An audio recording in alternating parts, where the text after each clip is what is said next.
Halo semuanya, nama aku Alia Syafa dengan di belakang 128.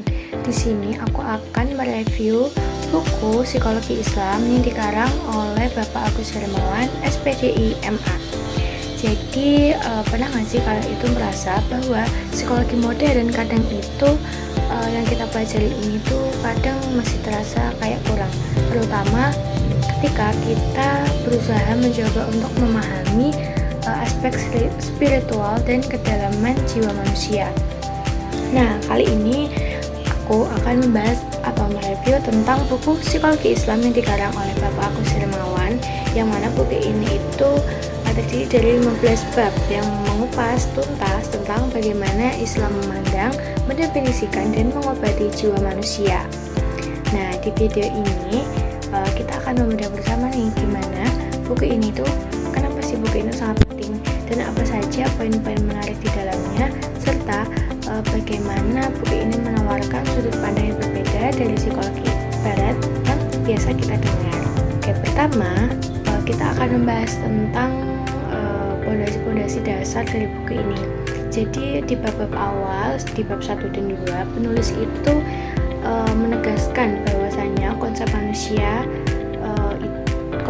manusia dalam Islam itu bersifat dua dimensi, yaitu kita itu hanya makhluk fisik atau jasmani yang berasal dari tanah, melainkan ada unsur rohani yang ditiupkan langsung dari langit.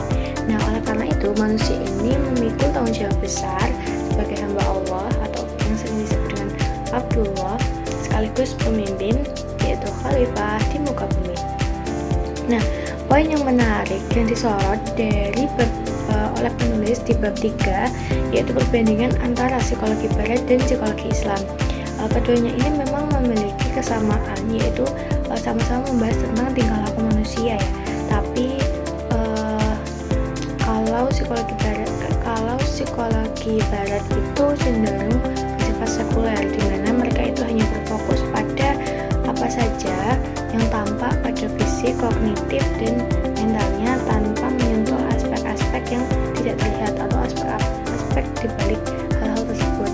Nah, sedangkan kalau psikologi Islam itu menempatkan wahyu, yaitu Al-Quran dan hadis sebagai poros dari sumber kebenaran utama dalam memahami jiwa manusia. Selanjutnya, buku ini juga membahas tentang dinamika jiwa atau nafas, di mana penulis di sini itu membagi menjadi 3 tingkatan, yaitu nafsul amarah, nafsul lawamah, dan nafsul mutmainnah. Nafsul amarah ini adalah kondisi jiwa manusia yang mengalami keburukan, sedangkan kalau nafsul lawamah itu rasa penyesalan atau evaluasi diri yang muncul dalam jiwa manusia. Sedangkan yang tertinggi itu adalah nafsul mutmainnah, di mana seseorang itu merasa ketenangan dalam atau mencapai sebuah ketenangan. Nah, lalu bagaimana dengan kondisi kesehatan mental manusia yang saat ini itu sedang sangat marak sekali diperbincangkan. Nah, di bab 9 sampai bab 11 ini itu buku ini itu membahas tentang atau memberikan perspektif di mana yang sangat menunjukkan. Jadi dalam sudut pandang Islam, psikopatologi atau gangguan jiwa itu sering kali berakal dari kekosongan spiritualnya dan kebanyakan dari penyakit hati seperti iri, dengki, hasad, dan ria. Nah, solusi yang diberikan atau yang disarankan dari metode psikoterapi Islam itu, penulis tidak menafikan atau tidak mentiadakan pengobatan medis atau teknik psikologi klinis modern, tapi beliau itu menekankan bahwa penyembuhan itu harus disempurnakan dengan trauma ukhrawi seperti kekuatan doa, ketenangan berzikir, dan proses tazkiyatun nafas. Kemudian di bagian akhir-akhir buku ini itu menjadi pembahasan yang semakin menyentuh aspek sehari-hari kita, seperti bagaimana Islam itu memandang proses berpikir, sifat lupa, dan hingga sampai ke fenomena mimpi. Dalam hal ini, Al-Quran itu sendiri berulang kali memerintahkan manusia untuk menggunakan akalnya secara kritis demi menemukan kebenaran.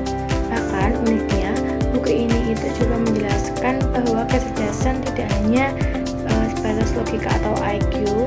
Jadi ada juga yang sering disebut dengan ilham atau intuisi, yaitu sepercaya ilmu yang Allah berikan langsung dalam hati dan jiwa manusia, yaitu kepada orang-orang yang bertakwa dan menjaga kesucian jiwanya. Nah, untuk kesimpulannya, buku ini atau buku Psikologi Islam karya Bapak Agus Hermawan SPD MA ini bukan sekedar hanya buku teori akademis biasa, tapi buku ini adalah sebuah panduan hidup yang mengingatkan kita bahwa kesehatan mental sejati ini hanya bisa diraih ketika akal, jasad, rohani kita itu berjalan dengan selaras dan seimbang, dan juga ketika kita itu melibatkan Allah dalam setiap prosesnya. Buku ini itu sangat direkomendasikan bagi mahasiswa, praktisi psikologi, atau siapa saja yang ingin mengenali dirinya secara lebih utuh dan secara mendalam. Nah, seperti itu review yang dapat saya sampaikan. Apabila nantinya terdapat kesalahan, mohon dimaafkan. Wassalamualaikum warahmatullahi wabarakatuh.